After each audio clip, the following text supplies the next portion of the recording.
Halo anak-anak kelas 8 yang ibu banggakan. Selamat datang kembali di kelas prakarya. Hari ini kita akan melanjutkan materi tentang kerajinan bahan lunak. Minggu kemarin ibu sudah memberikan materi kerajinan bahan lunak yang bagian pertama. Hari ini kita akan melanjutkan. Langsung saja. Nah, ini kemarin sudah. Jadi tujuan kita hari ini adalah memahami karakteristik bahan lunak secara benar. Nah, hari ini kita akan membahas karakteristik atau sifat dari bahan lunak alam. Bahan lunak alam yang pertama yang akan kita bahas itu adalah tanah liat. Kita semua pasti sudah tahu tanah liat itu apa, dan minimal satu kali waktu kita kecil kita pernah bermain dengan tanah liat. Nah, jadi sifat-sifat dari tanah liat yang pertama itu warnanya beragam. Warnanya ada yang berwarna agak ke orange, ada juga yang warnanya coklat seperti ini, atau ada yang mendekati warna putih. Kemudian sifat yang kedua itu mudah hancur jika tidak melalui pembakaran. Jadi tanah liat jika tidak dibakar, kita bentuk tapi tidak dibakar, itu akan mudah sekali hancur. Yang ketiga itu pewarnaan tanah liat bisa dengan glasir ataupun diberi cat pada saat dia sudah jadi atau saat sudah dibakar. Kemudian yang keempat, karakteristiknya campuran tanah liat itu biasanya adalah dengan menambahkan air. Jadi waktu kita ingin membuat tekstur tanah liat, kita biasanya menambahkan air sampai teksturnya itu sesuai dengan yang kita inginkan sehingga bisa dapat dibentuk. Selanjutnya, karakteristik bahan lunak alam yang kedua yang kita bahas adalah kulit. Nah, kulit di sini itu adalah kulit yang berasal dari hewan. Contohnya adalah kulit buaya, kulit ular, atau kulit harimau, atau kulit dari hewan-hewan lain yang biasanya dibuat menjadi berbagai macam kerajinan. Nah, kulit di sini itu karakteristiknya yang pertama tadi berasal dari kulit hewan, bisa berbagai macam ya hewannya. Kemudian warnanya beragam, ini jelas sekali. Jadi kalau kita mengambil kulit buaya, warna dan coraknya pasti seperti buaya. Kalau kita mengambil kulit ular, ya warna dan coraknya seperti ular. Bahkan untuk kulit hewan tertentu, kalau jenis hewannya berbeda, pasti warnanya juga berbeda. Lanjut, yang ketiga yaitu sifatnya jika terbakar akan berbau sate.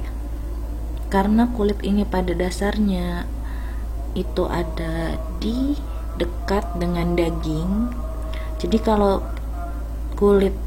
kerajinan kulit kita itu terbakar, baunya itu sama seperti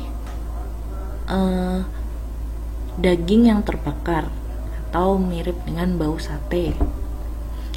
Kemudian yang keempat, dapat berubah struktur jika terkena air. Jadi kerajinan yang terbuat dari bahan kulit ini mudah sekali strukturnya berubah.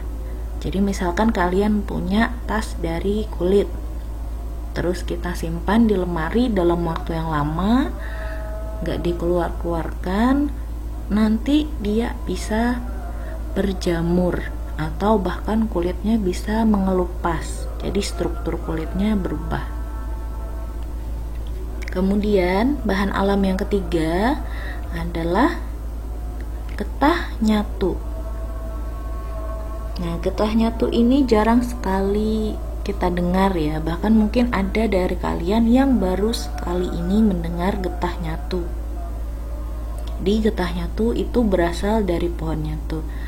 Kalau kalian pernah menonton TV tentang bagaimana cara petani karet itu mengambil getah pohon karet, nah untuk mengambil getah nyatu sama, hanya saja jenis pohonnya berbeda. Kalau getah karet dari pohon karet, kalau getah nyatu dari pohon nyatu. Kemudian sifatnya yang kedua itu warnanya putih. Kalau di gambar ini warnanya sudah agak berubah menjadi kuningnya karena terendap. Kalian bisa lihat di bawahnya itu ada endapannya. Bisa kelihatan. Kemudian untuk diolah itu getah nyatu harus direbus atau dimasak terlebih dahulu agar menjadi lunak dan elastis. Kemudian yang keempat, itu jika dipanaskan getah nyatu akan bersifat lunak, tapi jika dia dingin nanti dia bisa mengeras. Nah, inilah yang nanti akan dimanfaatkan dalam pembuatan kerajinan. Di gambar sebelahnya, yang sebelah kanan ini, ada beberapa gambar contoh kerajinan dari getah nyatu. Lanjut, untuk berikutnya ada bahan alam floor clay. Nah, jadi floor clay ini bahasa Indonesianya clay tepung ya. Jadi bahan dasarnya jelas berasal dari adonan tepung yang ditambahkan dengan air. Floor clay ini hampir mirip seperti plastisin atau malam yang dulu sering kita mainkan waktu kita kecil. Nah, sifatnya, jadi yang floor clay ini sifatnya tidak tahan air. Jelas karena dia bahan dasarnya tepung. Jadi kalau misalkan sudah kering, sudah mengeras pun, kalau terkena air nanti kerajinannya akan mudah rusak. Yang ketiga itu untuk pewarnaannya bisa dengan pewarna makanan. Nah, ini ditambahkan biar lebih aman karena bahan dasarnya saja sudah tepung. Jadi kalau ditambahkan dengan pewarna makanan dia lebih aman daripada kita tambahkan dengan pewarna tekstil atau pewarna sintetis lainnya. Berikutnya itu kita masuk ke karakteristik bahan lunak tapi yang buatan. Untuk bahan lunak buatan pertama yang kita bahas adalah polimer clay dan plastisin. Jadi untuk polimer clay dan plastisin itu hampir sama seperti floor clay tadi, hanya saja bahannya berbeda.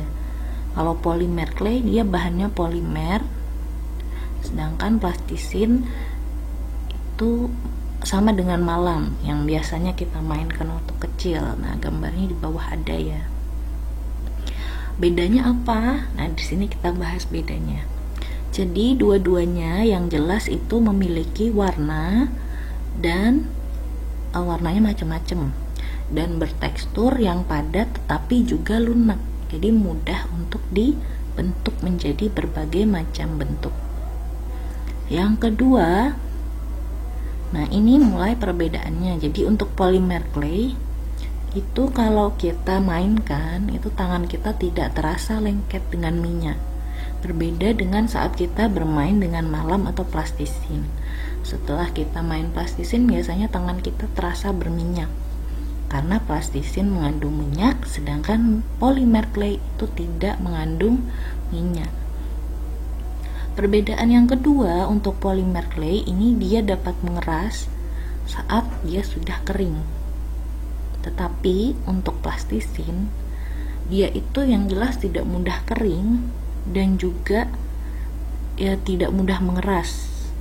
Jadi meskipun kita biarkan plastisin kita atau malam kita di suhu ruang atau di ruangan, ketika dia mulai mengeras permukaannya, tapi kalau kita bentuk lagi, kita tekan-tekan, itu dia masih bisa digunakan. Selanjutnya ada kerajinan karakteristik dari fiberglass. Nah, fiberglass ini bentuknya bisa kita lihat di samping gambar ini. Jadi awalnya dia bentuknya cair dan pada saat mengering dia akan menjadi keras. Cara pembuatan bahan kerajinan dengan fiberglass itu bisa dengan cara dicetak atau dicor karena bentuknya cair tadi. Kemudian bahan campurannya itu adalah dengan katalis. Katalis itu apa? Katalis itu adalah bahan yang ditambahkan agar suatu proses itu dapat berlangsung menjadi lebih cepat. Jadi dia mempercepat terjadinya suatu proses tapi tidak mempengaruhi hasilnya. Untuk lebih jelasnya nanti kalian bisa belajar ini di IPA ya. Lanjut, dia bentuknya warnanya bening, kemudian tahan lama dan kuat. Jadi kalau sudah kering, fiberglass itu dia bening, kemudian tahan lama dan kuat, sama seperti contoh gambar kerajinan fiberglass di bawah ini. Yang terakhir, jadi untuk pewarnaan dia bisa saat fiberglass tersebut masih cair atau juga pada saat kering bisa diwarnai. Nah, yang ketiga lilin dan parafin. Lilin dan parafin ini kita anggap sama saja. Jadi ada juga bahkan orang yang menyebutkan lilin parafin. Jadi kita anggap sama saja ya. Untuk gambar yang seperti kerikil itu gambar parafin, sedangkan gambar yang berbentuk balok ini ya, balok dia itu adalah lilin. Jadi baik lilin dan parafin itu sifatnya yang pertama berwujud padat, kemudian jika dipanaskan akan mencair. Terus cara pembuatannya ialah dengan cara dicetak atau dicor. Bisa juga ditambahkan dengan pewangi dan pewarna pada saat cair. Contohnya adalah lilin aromaterapi.